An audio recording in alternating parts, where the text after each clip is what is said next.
too loud? Okay. All right, everyone. We're trying to get started for the afternoon session because we are trying to get everybody out of here on time. Before we get started, we have our CureSHANK Awards. Oh, and before I forget, remember there's tons of valuable links on the QR code on every table that will take you to a list of a bunch of links, and we've also added the one that from the video that we were not able to play this morning about the PMS Data Hub. All right, so we have Lab of the Year is our first category. And we have 2 recipients, and the first one is Bucksbaum Lab. So please come up, and we'll read about Bucksbaum Lab as you come up here. Please come up. Phelan-McDermid Syndrome has benefited immensely from the wide range of SHANK3 related projects Joe has led, always at the leading edge of PMS research. Joe invariably predicts the next science that is needed and gets it done. From the genetics and epidemiology of PMS to the development and characterization of multiple model systems of PMS, drug screens, the development of novel biomarkers, and even the first clinical trials in PMS, Joe has profoundly shaped the field of PMS translational science. Joe's leadership of the SILVA Autism Center brings all of the bench science together with clinical research, enabling the successful translation of ideas, such as biomarkers from the lab into clinical practice. He has left an indelible mark on the landscape of PMS research. We are grateful for his many contributions and ways they have primed PMS for successful drug development. Thank you for your commitment to our disease community.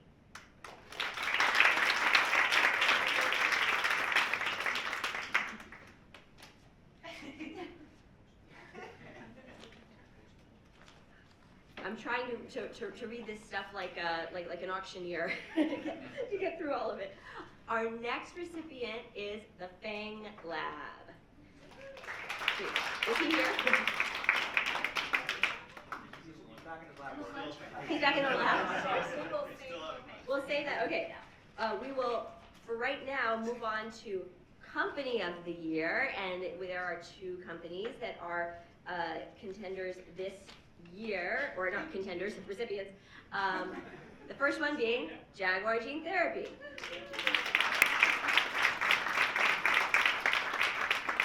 Please come on up, Joe Nolan and Dan Gallo. We are absolutely delighted to recognize Jaguar Gene Therapy for its pioneering work on the first SHANK3 mini gene replacement therapy for PMS. We know that it has been challenging for all companies working on gene-targeted treatments for rare neurological diseases, but we're grateful you have prioritized your JAG201 program. It has been a pleasure to work with everyone at Jaguar. We love the commitment you've shown to improving patient quality of life. Our disease community celebrates your receipt of an IND, and we look forward to a successful clinical trial. Thank you very much.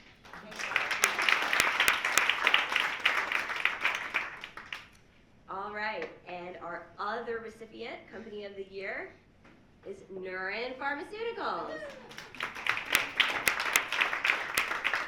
Liza Squires and Rachel Brock, please come on up.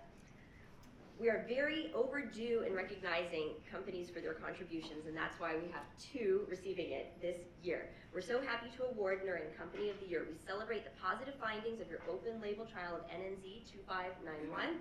As you know, our patient community has been very excited about the clinical trial, and we're confident there will be strong interest in the registration trial. But more than that, we want to recognize Neuron for the meticulous work you did to select efficacy endpoints and for pioneering orphan drug designation in PMS, and most of all, for your strong commitment to the Phelan-McDermid Syndrome patient community. Thank you. Where's Wolfie? Well, I guess. Is there anyone from his lab? He has students around. We have many smoking fellows. Is he coming? Oh, you're picking it. What's other The food's too good. The food was too good. Okay. Well, why don't we? I don't know. Do you guys want to represent his lab since you're part of his lab? He's the lab, not the PR. So they said he's coming. Oh, he's coming. Okay, great. And we will now stand here awkwardly.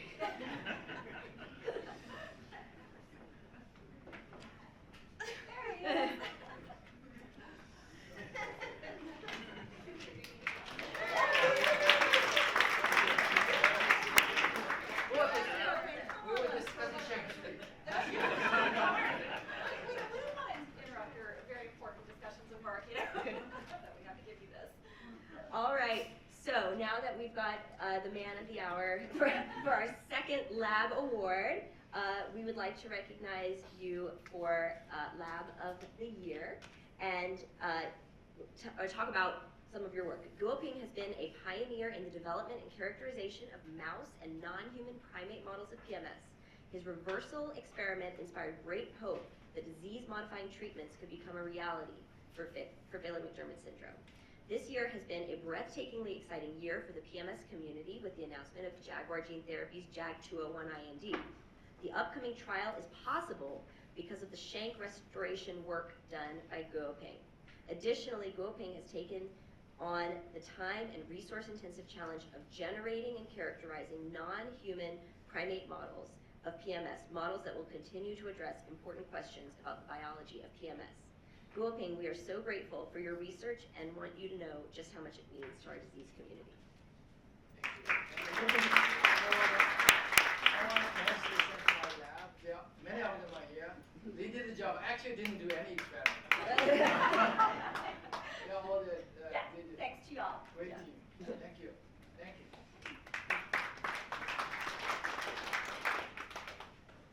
Next, we are excited to announce our first CureSHANK grantees. And there are two this year of them this year as well. And the first one goes to Jordan. I do not know how to pronounce it. Is it Farrell? Farrell? Okay, all right. Jordan Farrell, please come on up. We are pleased to award Jordan Farrell CureSHANK's first Research to Cure Award, focused on SHANK3 related epilepsy. Using cutting-edge in vivo tools in transgenic mice, Jordan will test whether loss of SHANK3 results in abnormal brain oscillatory patterns as seen in clinical populations that are indicative of a poorly functioning GABAergic system. Jordan and his colleagues will also remove SHANK3 only in GABAergic neurons, which isolates the loss of function to the brakes of the network while leaving the accelerator intact. They expect that this manipulation will manifest with clear seizure activity. Insights from these experiments will shed light on what aspects of neural circuits need restoration across the spectrum of pathological activity in SHANK3 related disorders and narrows the scope of future therapies to more selective targets. Thank you.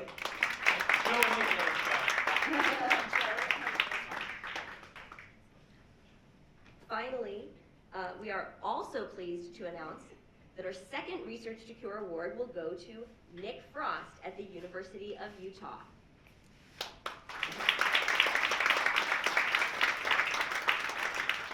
Nick will investigate the hypothesis that the disrupted activity of somatostatin-expressing cortical inhibitory interneurons permits increased recruitment of prefrontal neurons in response to hippocampal inputs, which may contribute to the origination and propagation of seizure-like activity. Nick will generate the first kindling model of epilepsy in SHANK3 deficient animals to investigate how loss of SHANK3 affects the propagation of hippocampal activity to the medial prefrontal cortex. Thank you very much.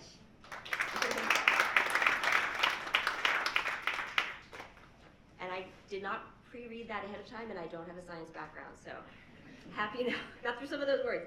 All right, this concludes our awards. I am now pleased to introduce you to Jenny Graham-Beeson, mom to Avery, who will kick off our afternoon sessions with her family's story.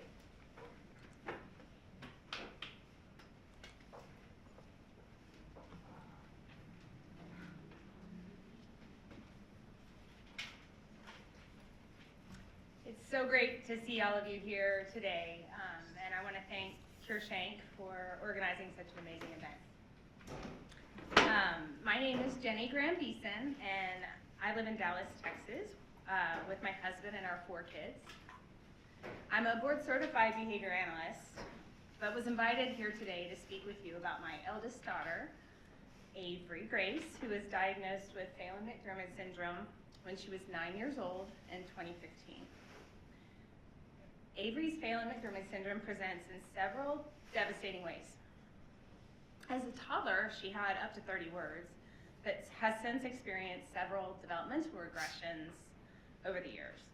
She's been completely non-speaking since she was 2 years old, and now has a feeding tube, a cecostomy tube, refractory epilepsy, and several other medical complexities.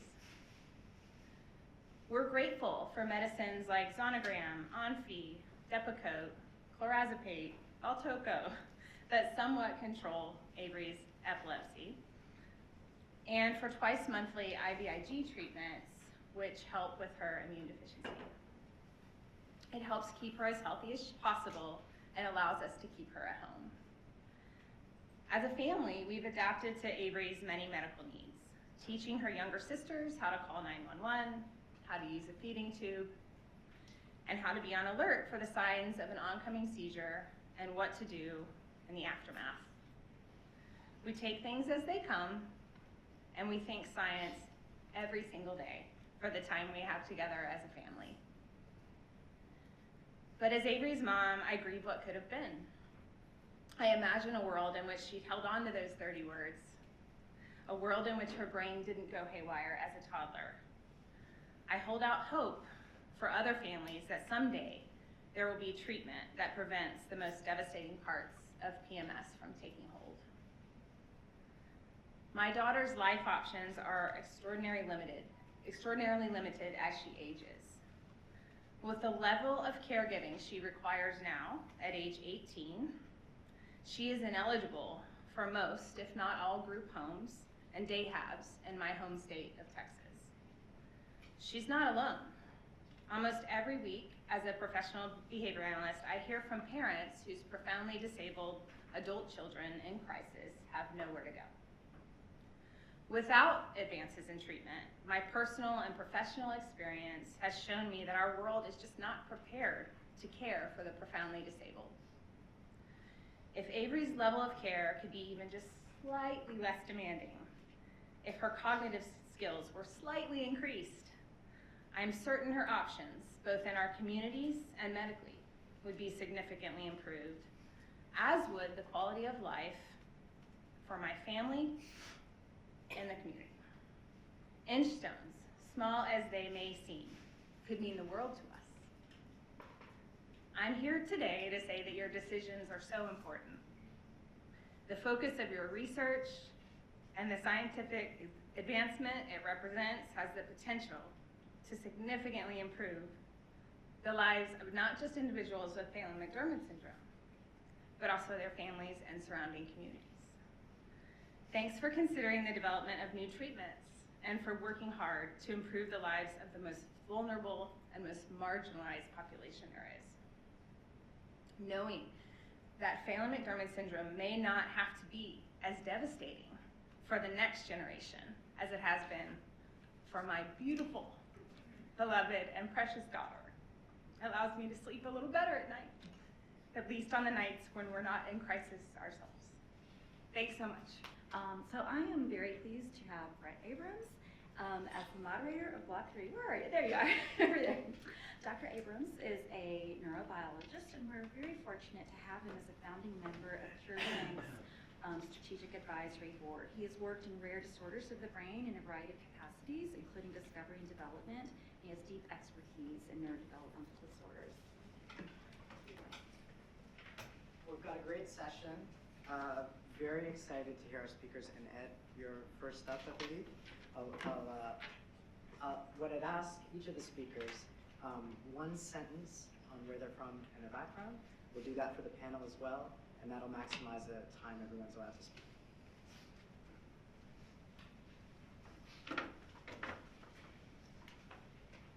Well, good afternoon, everyone, and it's a pleasure to be here. My name is Edward Kay, and I'm CEO of So Therapeutics. And so we are a company that's really focused on rare disorders by changing RNA splicing.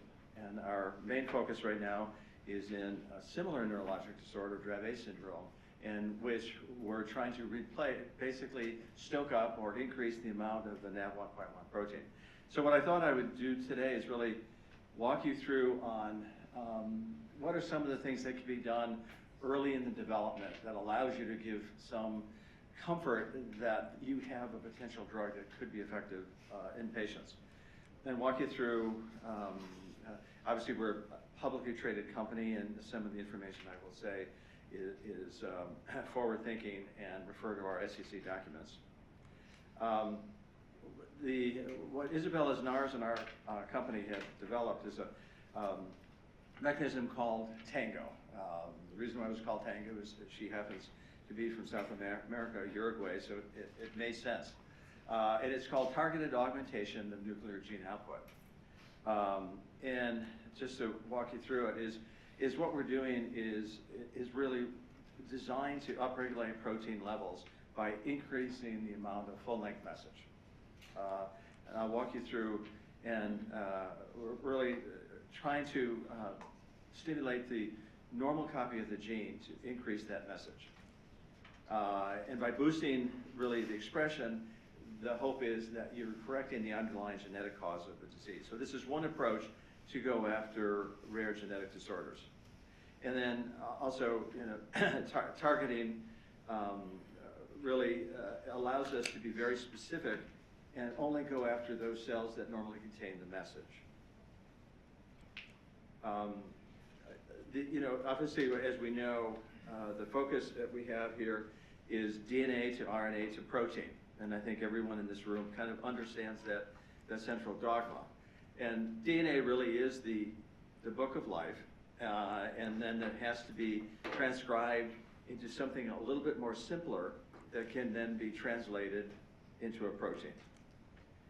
And one of the things that we're doing is really editing the pre-messenger RNA to change the splicing to increase the amount of full-length message. And if we look at the function of pre-messenger RNA, you have introns that are also included, and which need to be spliced out. And that is the normal function, and you basically have messenger RNA. And obviously, each one is a letter, and what we know is we have different kinds of splicing that occur. And as long as it's in frame, you can have different proteins really from the same from the same gene.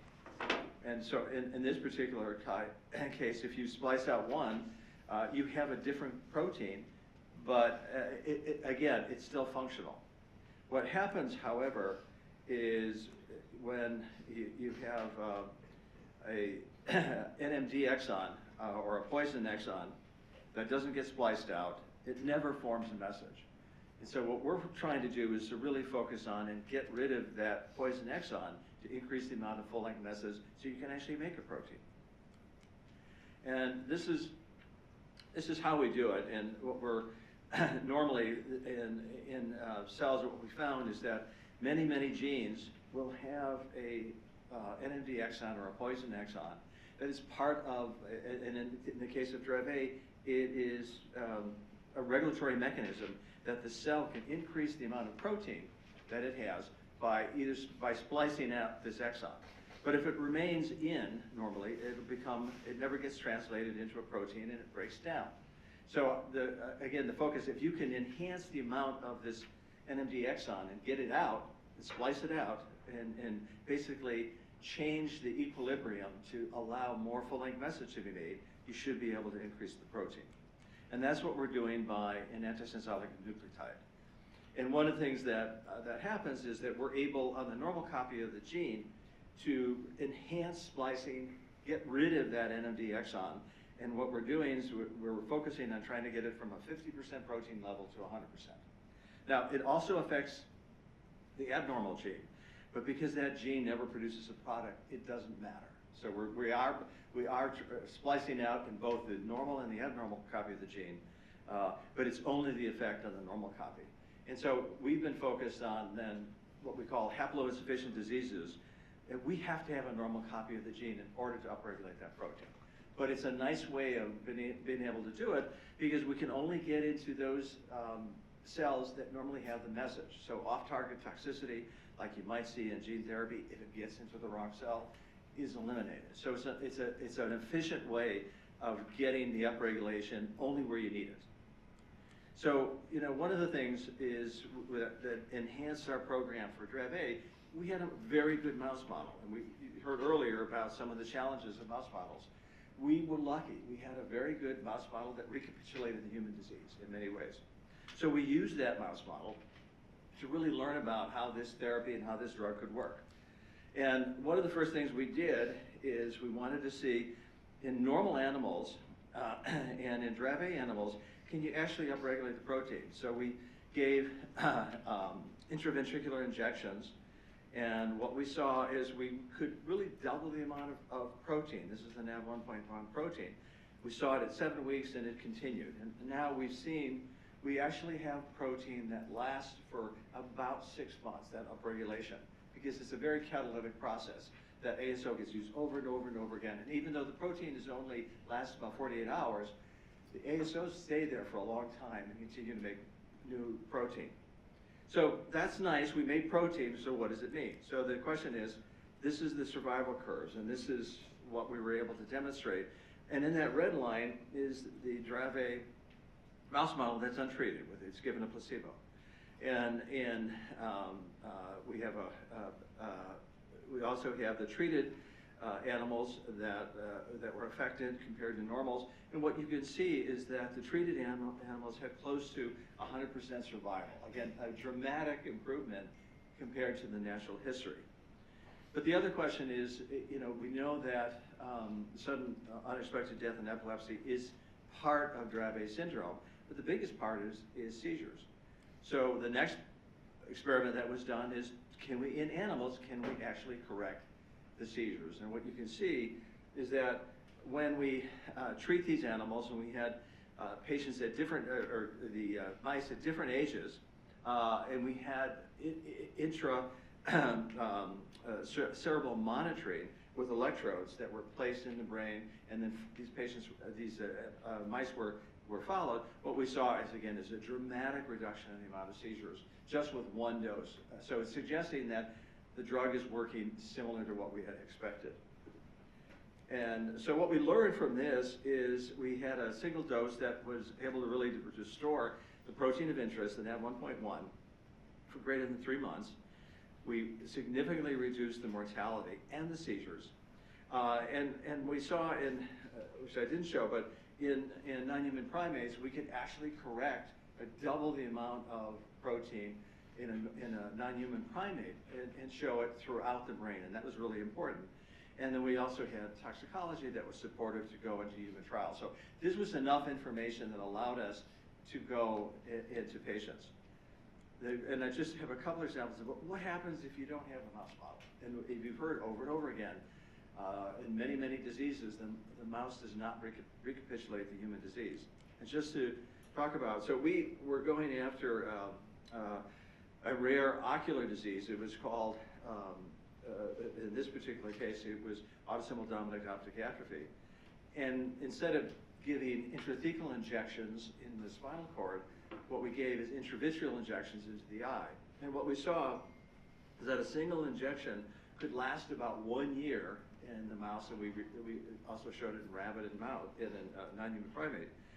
And it didn't require any specific reformulation, and it was able to get into the retina, and we showed that you could actually increase the amount of protein, and all the isoforms were corrected. And just again, some of the data that we had seen, what we saw, we saw that by increasing the dose, you could actually, we had target engagement. What I mean by that, we reduced the amount of non-productive messenger RNA and increased the amount of full-length message. And we could see a very nice increase in the protein, which was in the therapeutic range.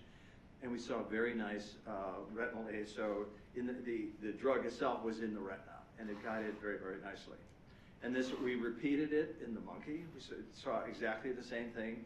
We saw that the mid and high doses significantly increased the protein that we're going after. It's an OPA1 protein, and corrected the underlying defect. So it gave us, and we did it in human cells with 3 different mutations, saw the same thing. So we saw it in rabbit, we saw it in monkey, and it suggested that the drug is working as we expected, and it's making the protein of interest. And just to make sure that we wanted to see is, do we get the drug into the particular cells that we wanted? And the particular cell in the retina is the retinal ganglion cell. It's the origin of the optic nerve. And we saw we could get the drug into the retina, but then when we looked on histology, if we look at the mid and high doses, we got it exactly in the cell that we needed to. So we know that the drug doesn't just get to the eye, it gets to the exact cell that we need it to get to. And then the question is, does it make the protein in that cell? And we look at the next one, and we did this, and again, these are in monkeys. If you look at the saline treated, the PBS treated, again, no increase, but then a gradual dose increase, and the red is the OPA1 protein. So it went in and produced in those cells that we needed to know. And then what I'm not showing, just for brevity, but we also showed that it increased the oxygen capacity within the cell, and the mitochondrial structure was normalized. So that gave us evidence, okay, the drug is working as we think it should, it gets to the right cell, it makes the protein, it functions what it should, so therefore, if you can do this in human, it should work. So, the bottom line is, I think there are a lot of ways that preclinically you can get comfort that your drug is working as expected, and it gives you the confidence that you have enough data that it's worth the risk and the effort to go into humans, because you have some confidence that the drug is working as expected. So my name is KATHIE Bishop. I'm very happy to be invited to talk here today. Up until end of last year, I was Senior Vice President, Head of Rare Disease, and Chief Scientific Officer at KATHIE Pharmaceuticals, but now an independent consultant working in the rare disease field. I'm going to talk about Trofinetide, which was approved just a year ago for the treatment of Rett syndrome. It's actually the first drug approved to treat Rett syndrome, and actually the first drug approved to treat any neurodevelopmental disorder. So I think a really big moment, not only for the Rett community, but for all of neurodevelopmental disorders, because I think it gives hope, shows this can be done. And what I'm going to talk about today is some of the learnings from that program, and how just things to think about. I will say up front that the development of Trofinetide, the approval, was made possible only through a collaboration. It does really take a village. That included Neuron Pharmaceuticals, who's here today, who did the early work on Trofinetide. A lot of investigators in the field who developed the outcome measures, and I'll talk a little bit too, and developed the really intensive training programs that we use, which I think was key to having a positive study. Also involved International Rett Syndrome Foundation, which supported the program throughout, both by sponsoring some of the work, investigator-sponsored natural history studies, work on the endpoints, helped recruit for the clinical trials by getting the word out to the community, helped with communication with the parent and patient community as well. And then finally, all the parents and caregivers who participated either by participating in the clinical trials, but we also held advisory councils with other caregivers, whether they participated or not.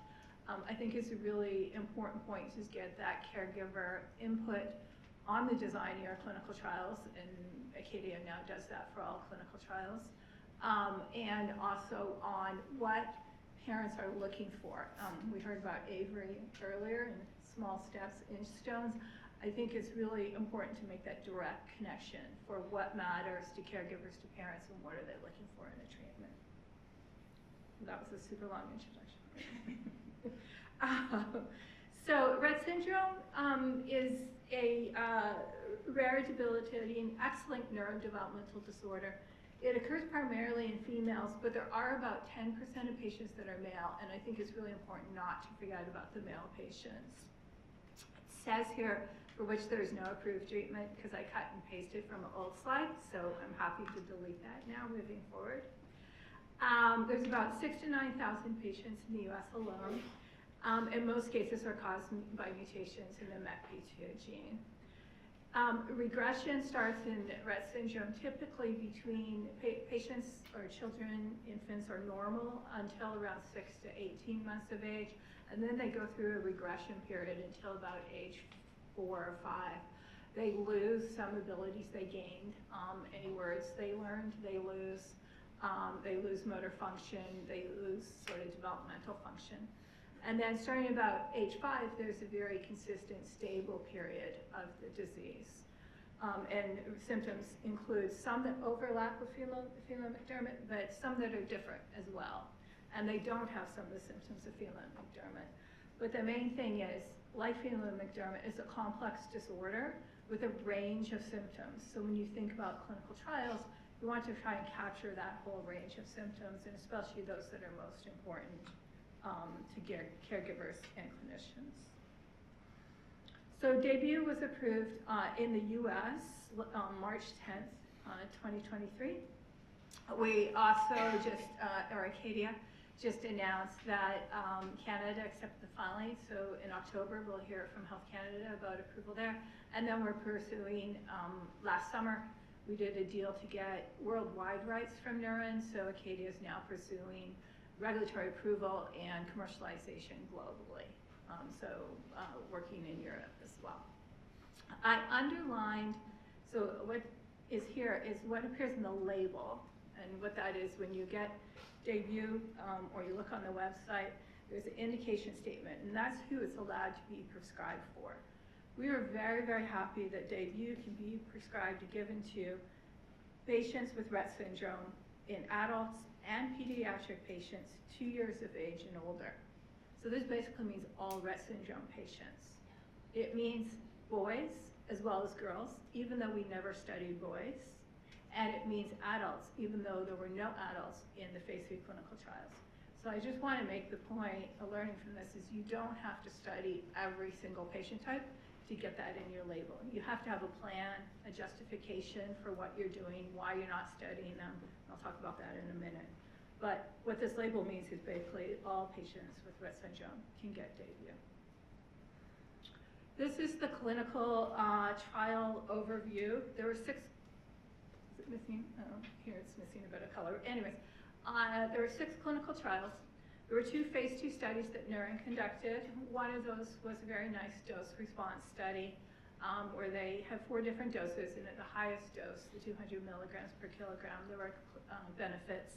Not statistically significant because it was a smaller trial, but clear benefits compared to placebo. At that point then, KATHIE took over development. I'm going to talk about the LAVENDER study. So DAYBUE was approved on the basis of one single phase 3 study. In other bigger disorders, you have to do 2 phase 3 studies. In rare diseases, 1 study can be sufficient, as long as it is adequate and well controlled, which is really important. I'll talk about that. Patients in that study could then go on to get Trofinetide. That study was only a 3-month study. After that, they went into open label extensions where they could get Trofinetide for up to 32 months. They stayed in those studies until approval, and then they switched over to commercial DAYBUE. I'll also talk about, too, we did an additional open label study in younger girls aged 2 to 4, and I'll talk about why we did that. So this is the design of the phase 3 LAVENDER study. It was 187 young females between the age of 5 and 20. They were randomized 1-to-1 to get Trofinetide or placebo. So this was a double-blind placebo-controlled study. The 1-to-1 randomization I feel is very important because with 1-to-1 randomization, it's been shown and published, you generally reduce placebo effects. You may want to have more patients on drug compared to placebo, 2-to-1, but that's associated with larger placebo effects. So I think one of the design elements that made a positive trial was that 1-to-1 randomization. We enrolled girls only between the ages of 5 to 20 for specific reasons. So younger than 5, as I mentioned, they have this regression period. There's a lot of variability in that period, and it's very difficult to do clinical outcome measures accurately in that younger age group. And then over the age of 20 years, there's also a lot of variability because in the US healthcare system, they often then transition to different clinicians and also sometimes into care homes. And that just creates a lot of variability. But the point I want to make is even though we only studied patients age 5 to 20, the FDA understood the reasons why we restricted that age group. We explained it to them, and they gave us a label that didn't have an upper age end, and they also went down to 2. So in that study, We actually had a difficult task because the FDA asked for us to reach statistical significance on 2 outcome measures, which is harder than doing it on just one. But this ended up actually being very powerful.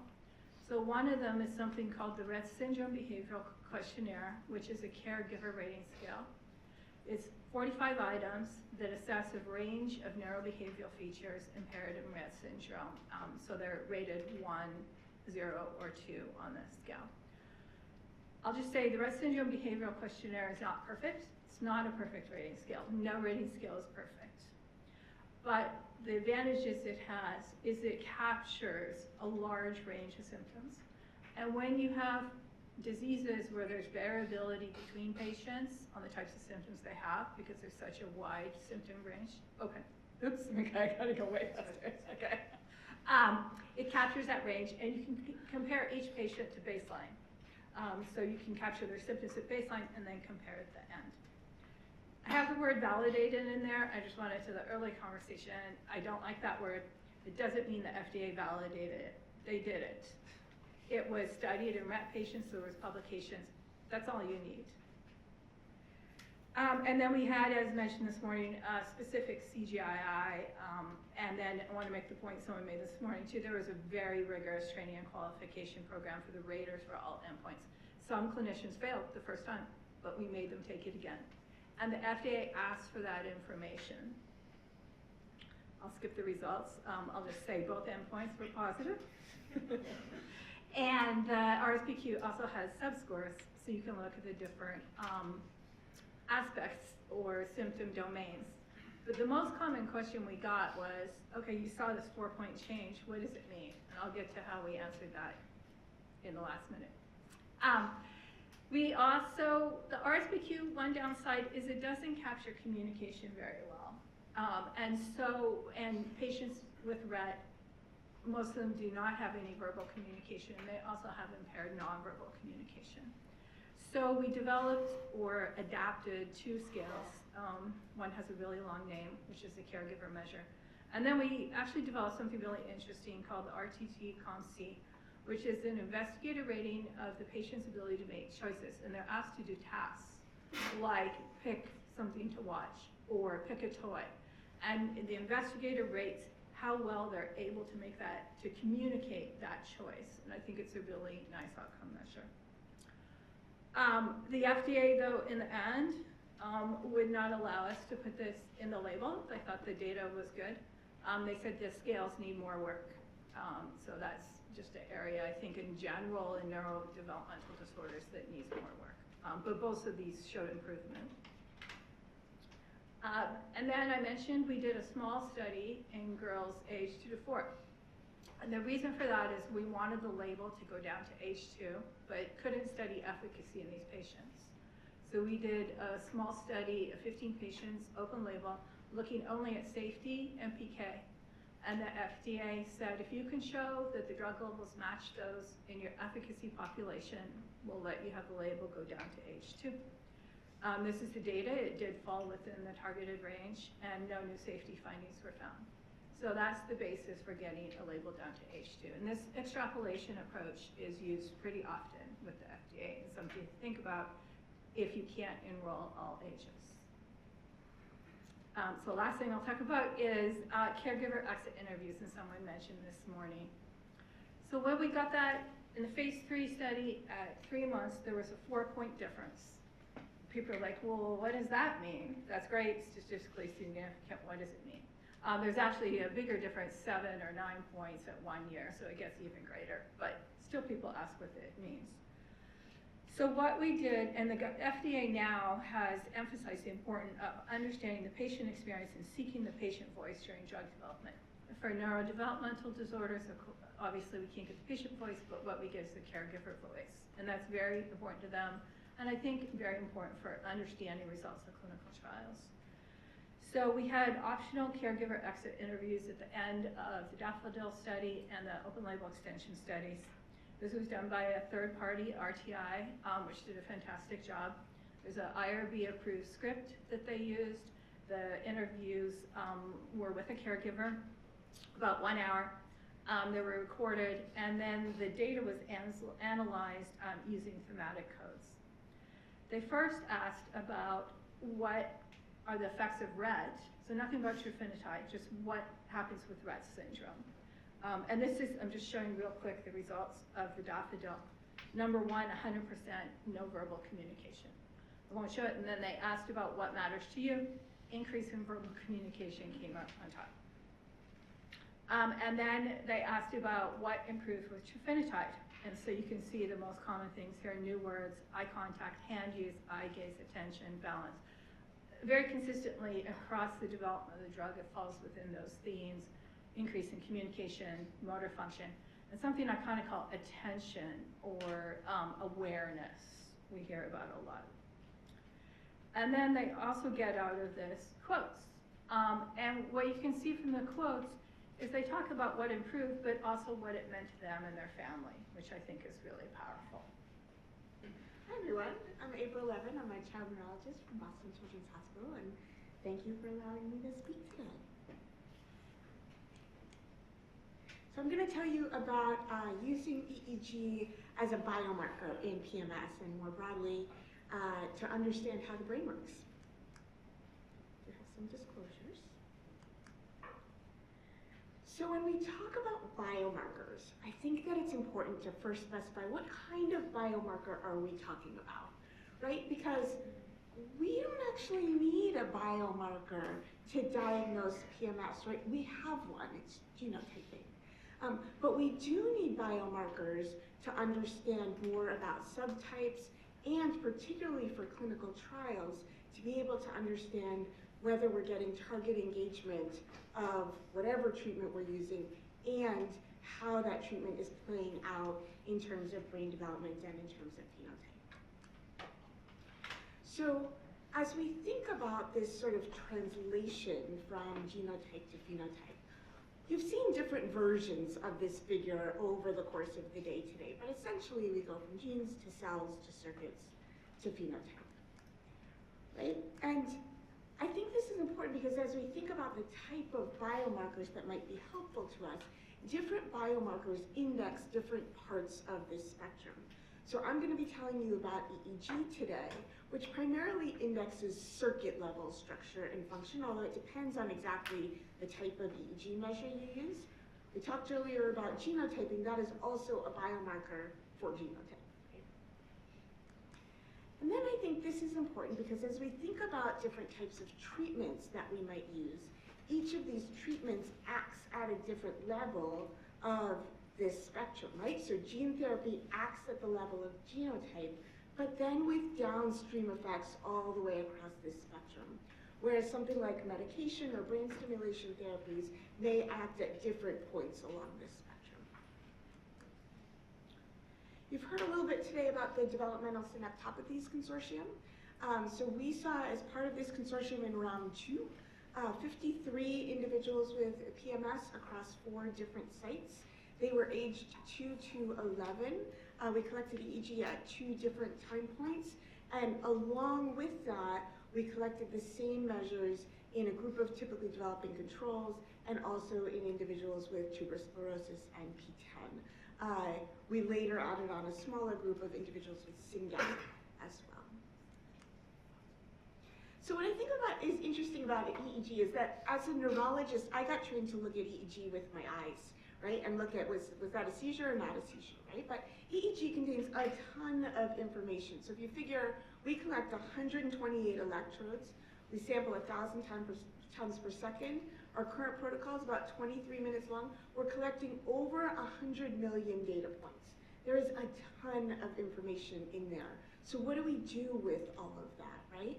And so there are data-driven ways to look at that, but what I want to tell you about today is some more hypothesis-driven measures that we have used to try to understand brain activity in PMS. So I'm going to tell you about 3 of my favorites. These are not the only ones, but they're my favorites as of last night. So first we'll talk about consistency. And what this is really measuring is if you play the exact same sound or give the exact same visual stimulus over and over again, the brain should actually respond in the exact same way for the most part, right? Spoiler alert, that does not happen in PMS. And that may relate to some of the things that you were hearing earlier from Alex about why, when you average all of those responses, they seem a bit dampened. We're also seeing some early signs that that's associated with nonverbal IQ. So we'll be following those up. The second measure I'm going to tell you about is these thalamocortical volleys called transient beta events that seem to be associated with sensory processing.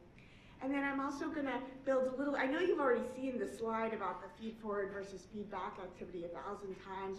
Joe showed it, and Alex showed it, and everybody showed. So that was very nice. I'm going to just dive a little bit deeper into that as well. So let's do this. So the consistency measurement. So what you see here, the big red blob is what we're looking at here. So essentially what's happening is we're playing the same sound 100 or so times.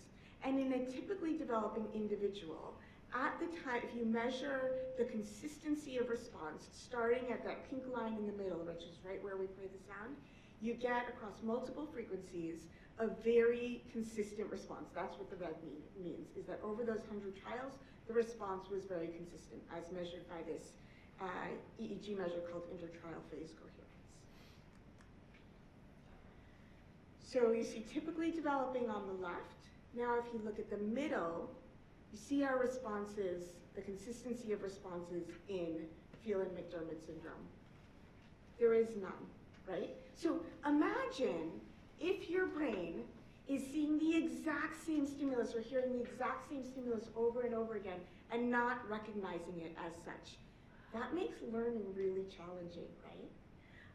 And so I don't think we actually need the difference plot because I think it's pretty obvious with your eyes, but that big blue blob shows where there is supposed to be consistency and we're just not seeing it in Phelan-McDermid in response to auditory stimuli.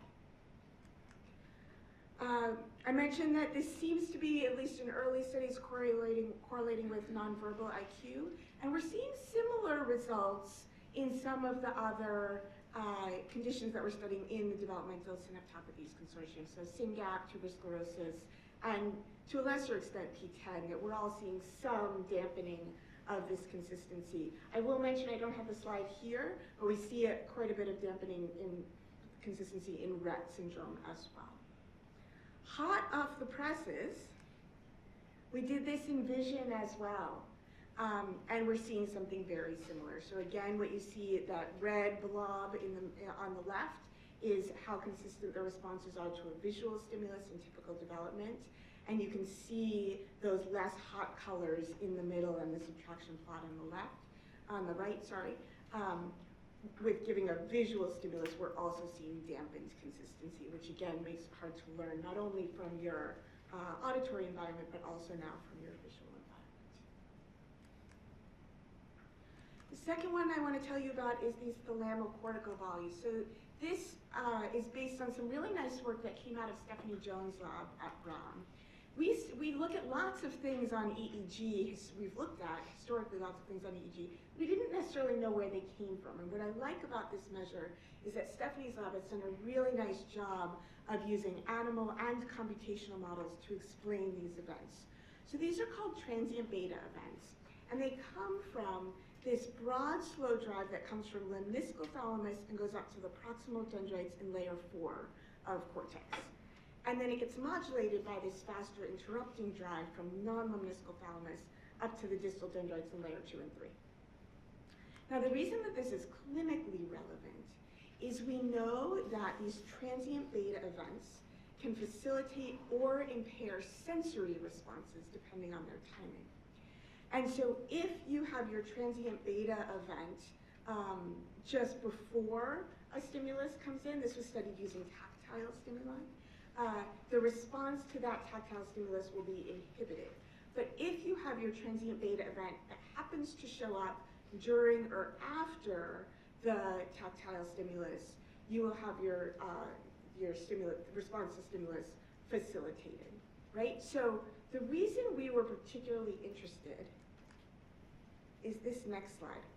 we are finding across, we have not looked at this in PMS yet, but we are finding across multiple neurodevelopmental and neurogenetic disorders that sensory hyper and hyporeactivity are positively correlated in humans, right? So this makes me worry less about things like, well, the mouse looks hypersensitive, right? Because what we're seeing in humans is you can be both, and it depends on sort of some of the details of how you measure that, and I'm happy to chat more about that afterwards. So one of our hypotheses was, well, maybe these transient beta events are just occurring too often in some neurogenetic conditions, and maybe that would lead to this mix of hyper and hyposensitivity. And that's exactly what we saw, actually. So what you can see here, sort of moving from left to right, you have typical development, where on average they have about 1 event per second. Then you have Rett syndrome, and then Phelan-McDermid is there in green. And more than half of the children with Phelan-McDermid syndrome have strikingly higher numbers or rates of these transient beta events. They look actually quite a bit like the Rett syndrome and the SYNGAP children that we studied, which we thought was pretty striking, especially because I mentioned earlier on our visual and auditory data, we are also seeing that Rett and Phelan-McDermid look quite alike, actually, at a circuit level on EEG. I'm timing myself, and there we go. So the last measure that I will tell you about is the measure you got many prefaces to earlier this morning. This is meant to be a measure of sort of feed forward versus feedback activity. So it turns out EEG is just a bunch of squiggly lines, and our job is to figure out how we make sense of those squiggly lines. And what we find is that very often the fast activity of EEG occurs primarily at a certain phase of the slow activity, and that can be broadly described as either the trough or the peak. And that's that phase bias that you were hearing about this morning. Now, it turns out we have reason to think that the phase bias, and I'll tell you a little bit more about this in a second, the phase bias may help us to know what type of activity is occurring, whether it's primarily feed forward coming up from thalamus to cortex or feed back coming down from cortex to thalamus. And clinically, the reason we think phase amplitude coupling is important is that it allows the brain to create these perceptual windows, these sort of pockets of time where the brain figures out, yep, that information should get clumped together, but this information should be separated apart. This is some work that came out of Charlie Schroeder's lab. And essentially what they found is that the activity in layer 4, the fast activity occurs primarily at the peak of the waveform, whereas the activity in layer 6 occurs primarily at the trough. Now, layer 4 is important for accepting incoming information from thalamus going up to cortex, and layer 6 is important for sending information back from cortex to thalamus.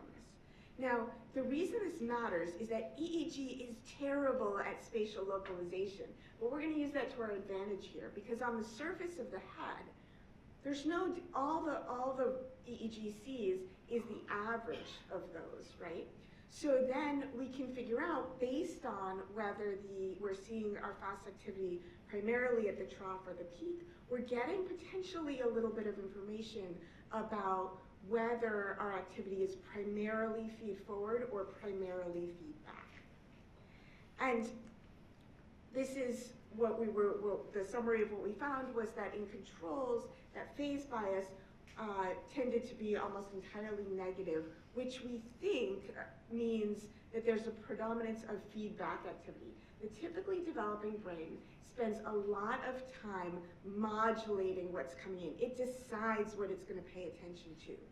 In PMS, most of the participants that we looked at had a positive phase bias, which we think means that they're primarily, their experience is primarily based on feed-forward activity, right? So they're taking the entire environment at face value, which makes it hard to do things like deciding during a cocktail party who am I going to pay attention to, and who am I going to ignore because all the information is just making it in and it's not getting gated in the same way. So one of the things that happens with EEG is they don't, for the most part, let us stick needles in brains in most of our humans unless we have a very good reason to do so, right?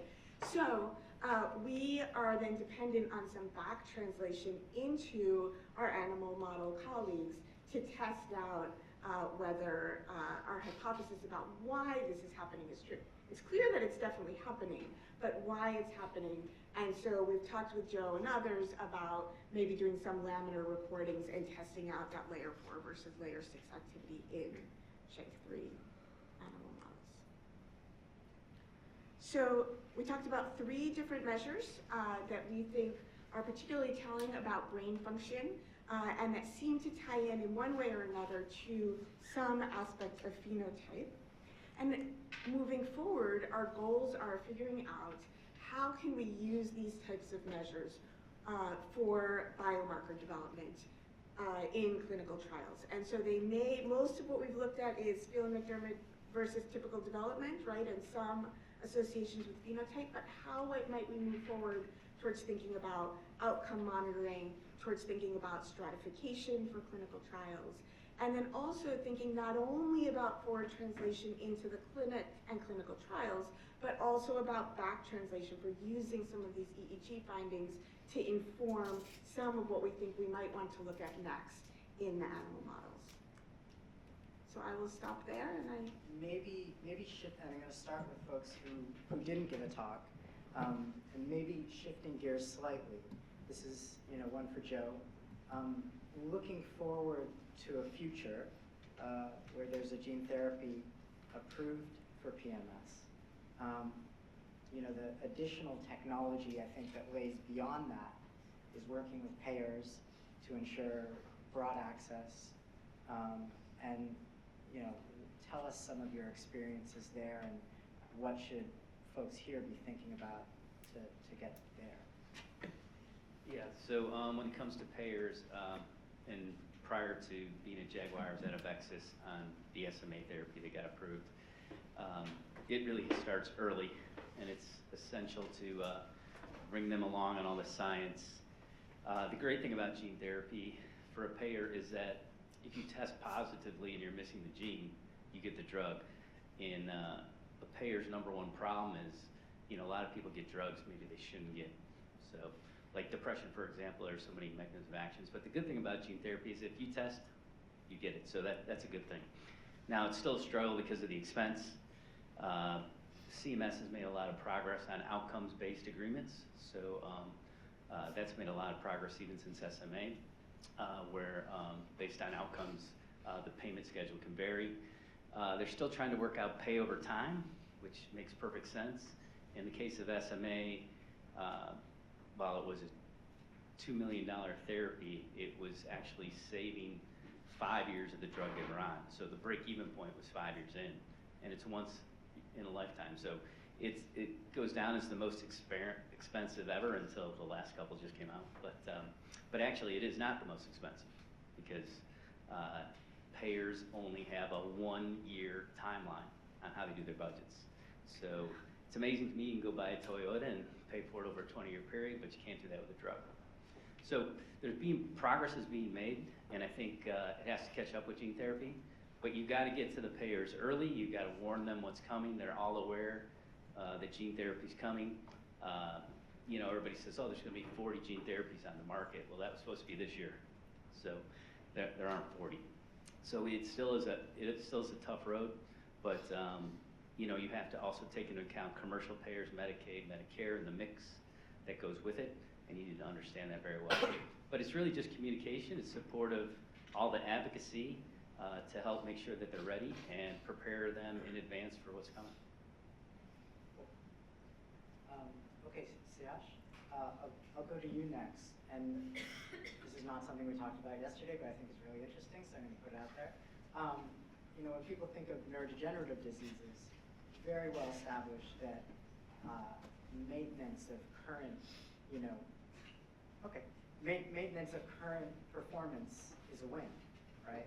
And we heard today, I think, from several different parents. Well, I'll do this. Sorry, is that better? That's Okay. So in neurodegenerative diseases, staying the same, not getting worse is a win. We've heard here that, were regression to be prevented, that would be incredibly meaningful. And so what do you think about that in terms of a potential path and discussion with regulatory authorities? Sure. Well, thanks, Brett, for the question, and it's a real pleasure to be here at this wonderful meeting. My name is Suyash Prasad. I'm a pediatrician by training, and I've worked in a number of gene therapy companies as the chief medical officer. Very important question. The thing about neurodegenerative diseases is that at a pathophysiological level, the brain is losing neurons, and once you've lost a neuron, it's not coming back. So I think that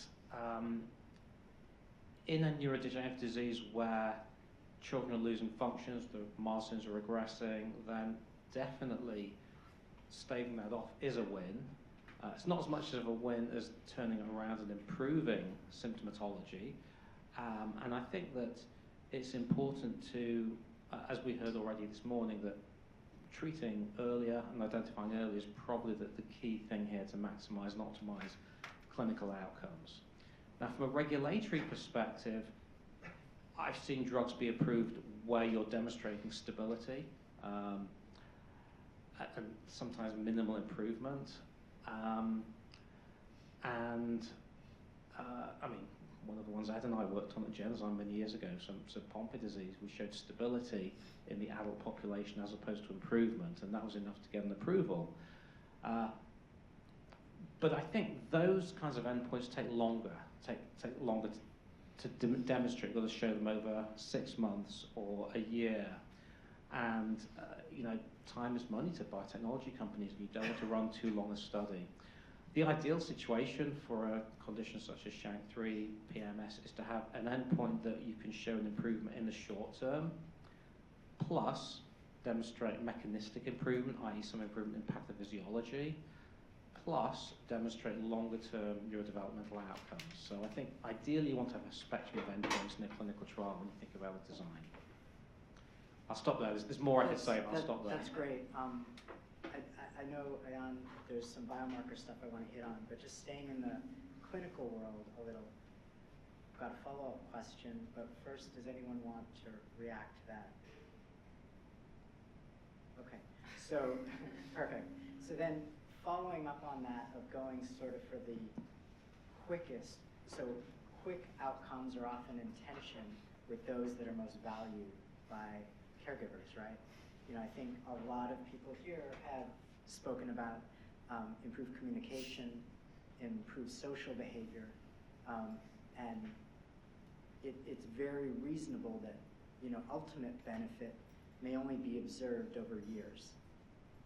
And so, how do you resolve that tension between what's feasible and most cost efficient and what families want urgently? Anyone who wants to jump in? Well, I can try. I think it's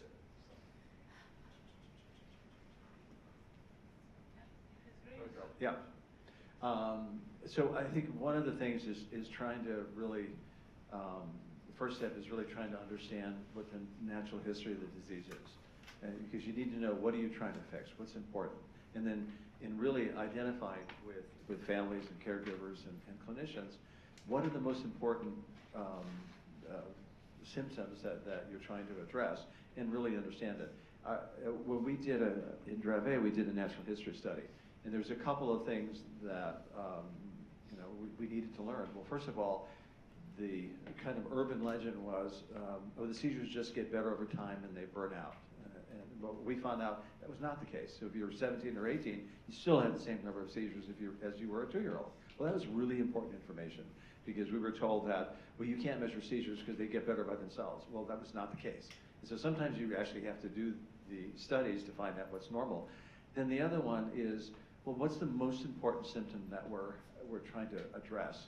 And what we heard from the families and the clinicians, if you could improve speech, that would be the most important thing that we could do. And so we looked at, again, did a natural history study and figured out, well, what is the right test for Dravet syndrome? Because nobody's ever studied it. No one knows what the natural history is, because everyone's been busy measuring the seizures, but nobody's measured what happens to cognition. And what we found out, children were normal at birth. They were quite normal. And then once they started having seizures and the disease really started to, and it wasn't just the seizures that were causing the developmental decline, it was that lack of the NaV1.1 protein that caused development to go down. And then it plateaued at around 2 years of age. So we figured out what was the instruments that we could actually measure through the entire group, so we could have an endpoint from age 2 to age 18 that if we saw an improvement. And so all that work has to be done ahead of time, because you could guess and get the wrong endpoint. And then you've done all this work, and patients have been in a study, and you haven't shown the benefit. And you'll hear anecdotes that maybe it's working, but you need to prove it to the regulatory authority. So I think really trying to understand the natural history, figure out what you want to fix. And you're right, slowing down is really, really important.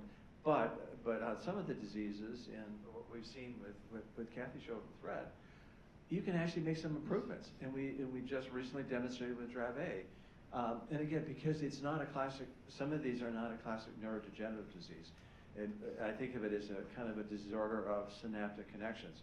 If you can correct the underlying genetic cause and get it back up to a normal level, there is a chance that you can actually restore function. It doesn't mean it can go back to 100%. But as we've heard, I like the term inch stones. You're trying to make them a little bit better, to make their life better, to make the caregivers' lives better. But you need to figure out, what are you trying to fix? And that's, I think, the most important one. Figure out what's important and design the study to show that there is an improvement or a stabilization in those important things. Yeah, I would push back a little bit on the notion of tension. I think it's both, right? There are, if you give a treatment, especially if it's a disease-modifying treatment, there will be some outcomes that improve early and some that require a long time to show change. And so, thankfully with PMS, we have so many things that we need to target. If you ask parents, we talked about this morning, if sleep improves, if behavior improves, if, any kind of psychiatric symptoms improve, those are all on the list, right? And so if those things improve early, then we've got some evidence of kind of early change. Then we wait a year, perhaps, before you start to see the kind of holy grail. But I think that's my concern. My concern is that the things that are easy to measure and quick to respond will be what leads to approval, and the only way to get at those other things like communication, cognition, may be in a post-marketing kind of context. And in a worse world, you have false negatives that arise from that. So that may be true in the case of small molecules. That's certainly possible. But if you're altering the gene, you're just waiting, right? It's a sort of a single dose, for example. It just takes longer to perceive some outcomes than others. That's going to be true regardless. And there are trials now that are taking 2 years, even with small molecules, right? April, sorry. Yes, we're going to go to April, then Ayana. Yeah, so I just want to add to that. So in some ways I agree with both of you, right? That's my personality. So, so I think that, as we think about that spectrum from genotype to phenotype, right? There are going to be things that are pretty far downstream that are going to take a while or are going to take some extra therapies to really be able to see as you're changing the brain. But I think as we're recognizing the limitations of clinical trials and how long we have, that's where we want to move towards either biomarkers or sort of lower level aspects of phenotype, things that change earlier, things that are a little bit more towards the genotype side of phenotype than the sort of more downstream effects. And so that way we can design our clinical trials so that we can see change either with the biomarkers or with those sort of lower level phenotypes, and then use the longer studies that happen later to see those longer term effects. Yeah, and I think one thing to sort of keep in mind is in the clinical trials, we need to also keep in mind the age of the patient. So some of the things that you're talking about that would actually affect later is probably true for pediatric patients, but you might actually see that signal in adults faster than that, right? So it depends on the development track of the patients. So that's something to sort of keep in mind as well. Well, maybe we'll stick with you if we can. And we heard some really exciting biomarker possibilities on the horizon. I would love to get, the Biogen view of what makes, like what does pharma need a biomarker to look like to be of use in a clinical context? And thank you for the pharmacodynamic versus, response, really valuable. So I'd like that view, if you could speak to it. Yeah, sure. So for those of you who don't know me, which is most of you, this is Ian. I am from Biogen. I am a translational neuroscientist, neurophysiologist by training. And I should start by saying this is my view and does not necessarily reflect Biogen's view. I was going to call Chris. But I would say that there's not a single answer to that. I think industry looks at biomarkers, especially, I can speak about EEG because that's what we do mostly, in different ways. For example, and again, in the context of a disorder. In a seizure, in an epilepsy disorder, it's much more straightforward, right?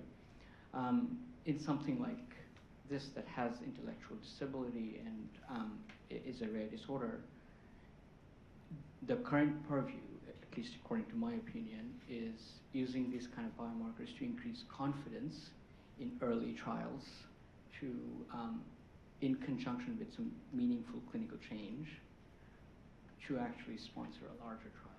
I don't think that we are there yet to get to a point where we can say, hey, we see changes in EEG, that means that it's going to be efficacious, right? We don't have that kind of real world data yet. Maybe in 10 years, 20 years, we might get there. I'm cautiously optimistic. But at this point, I think, in rare disorders especially, where we have the early clinical trials that are not placebo-controlled, they are open label. So when you see a clinical change, and you're benchmarking against natural history and all of that. But in addition to that, if you can have something objective like an EEG biomarker, in the absence of the more desirable target engagement, fluid biomarkers. If you have them, that's great, right? That means that you can do that. But I think it's a challenge. We all agree that it's a challenge in rare disorders. So I think at this particular point in time, I think that's where the real value is for EEG, is to sort of provide confidence early on that your asset is actually engaging the right circuits that are relevant to the disorder, and essentially test the hypotheses that whether that could actually translate into improved efficacy. Cool. We'll shift back to clinical maybe, and Lisa, if I can ask you, so basket trials are something that lots of folks rely on and are very valuable in kind of getting a bird's eye view of what might be happening in a diverse number of patient groups. But we also heard today that even separating out deletion carriers versus point mutation carriers, there's a lot of clinical heterogeneity in there, right? So what are your thoughts on moving forward with basket trials to get a first impression of things, but also enrolling, individuals that might respond to a therapeutic and assessing things in a way that's comprehensive across everyone that's enrolled?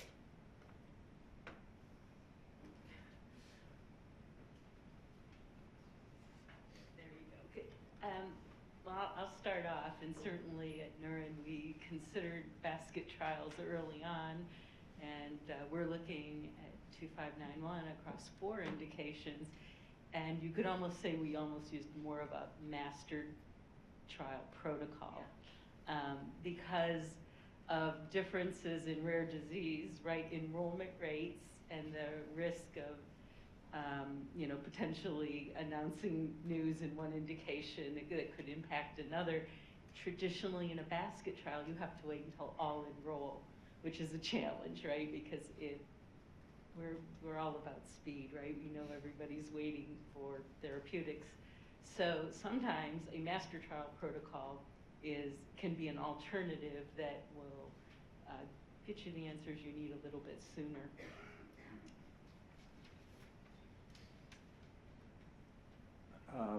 We had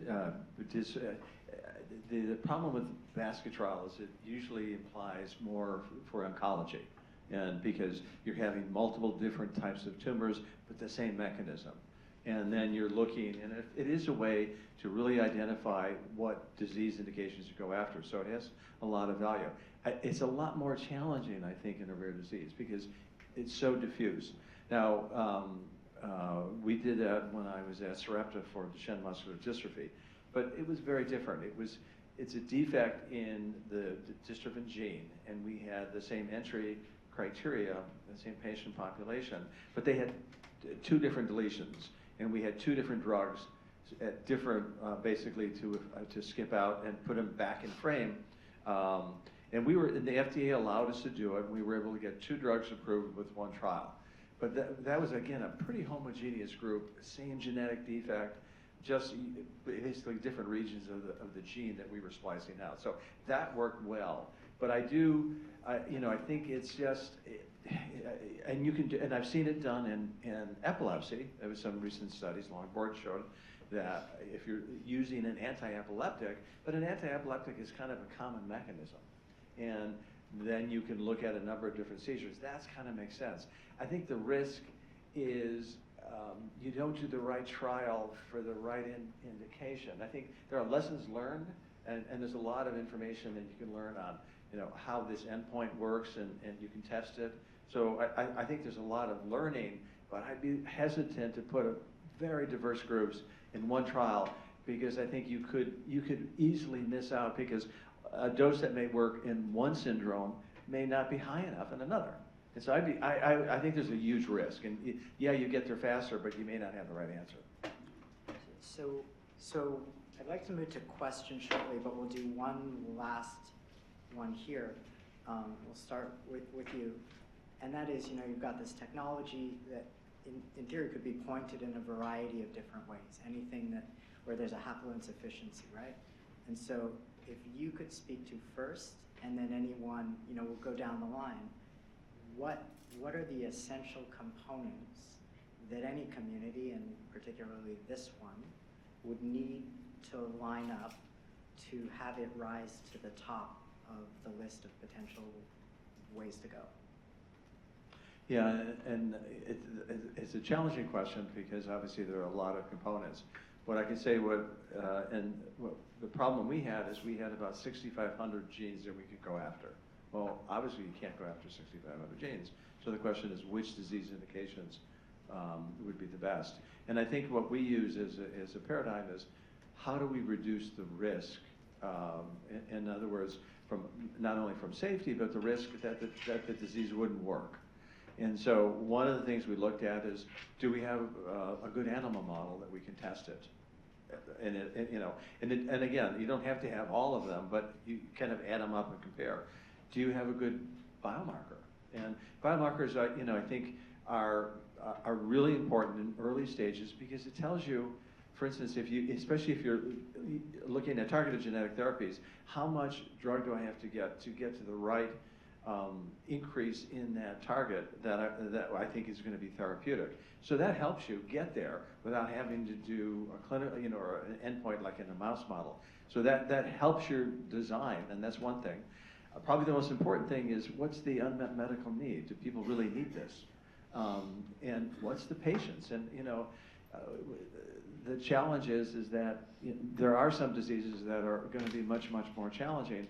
If you can't find enough patients to do a clinical trial, it's going to be very hard to commercialize, and that's just the reality. And then the things like, is genetic testing available? And one of the things that we ended up having to do when we first started, genetic testing wasn't available. So we had a consortium of companies that provided no-cost genetic testing so we could actually find the patients. And that was the first thing we had to do. So all of these things are really, really important. And I think the whole focus is, how do you increase the likelihood that if you find the drug, it's going to work, and you have all the parameters that you can have kind of lined up that make it easier. And another one would be, do you have a precedent for a regulatory approval in that indication that you don't have to reinvent the wheel? You have to start from scratch. So I think all of those things are really, really important. And we literally have a sheet, and we compare all the diseases, and whoever is the lead horse is the one we're going to go first at. That's incredibly valuable. So not everyone has to answer, because I would like to leave a couple, but anyone who's got a point to add, please do. Yeah, I think I'm just going to say that I agree with most of what you say, and I think it's really important in the rare disorder field to sort of have the right natural history data, because I think, starting from there, and April was talking about how to sort of back translate. We mostly talk about doing forward translation. So I think that data, and we are, we are now in different rare disorder clinical trials, and we are seeing the power of having, a rich longitudinal natural history data set, which can really improve the probability of success. I think one just comment I would make is that, just to build on Ed's comment about regulatory precedent, it's also important to engage with the regulators relatively early in your development program, pre-IND scientific advice meetings with the FDA, but also non-US agencies as well can give you a lot of good insight in it. It really does help this probability of getting a therapy through the development pathway. I'd like to agree with everything that everyone has said, especially Ed. But if I had to pick two, I would honestly say a robust patient advocacy group and a strong natural history study. Excellent, excellent. Okay, 2 minutes for 2 questions, if anyone has them. Yes, yeah. I'll get you a microphone.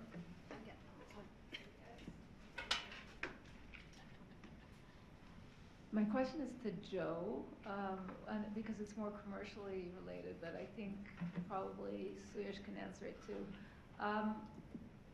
A lot of the endpoints that we talked about today, that we heard about today, are very meaningful for the families, but are they meaningful enough for payers to pay for them? And what would make it meaningful for a payer? Well, look, I think the payers will react the same way parents react. So when we got SMA approved, obviously there was no newborn screening. People were not getting genetically tested, and payers basically a year in advance said you can leave now. They had no intention of paying.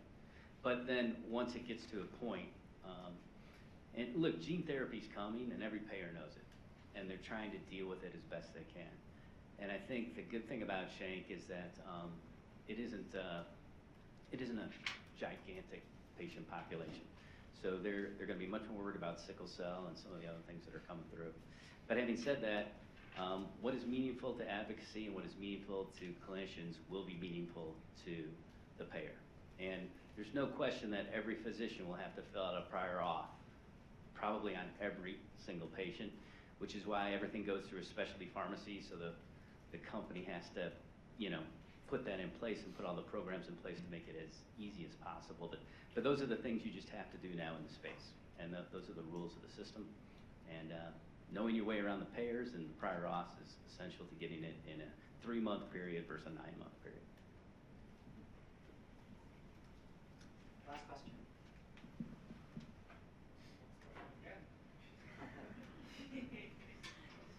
Getting free parking in Monopoly.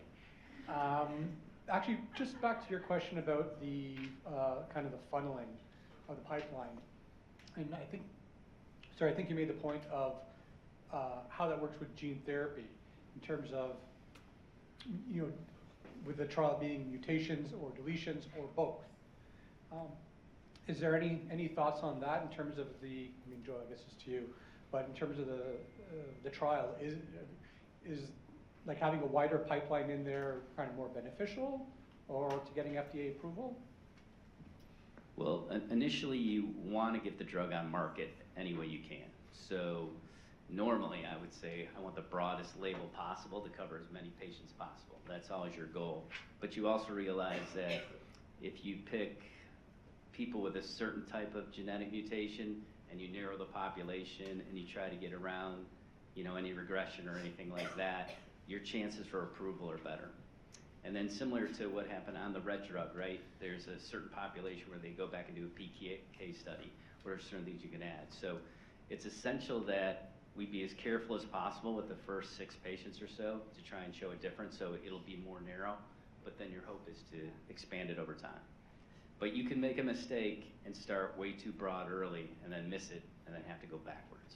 And that takes a lot longer.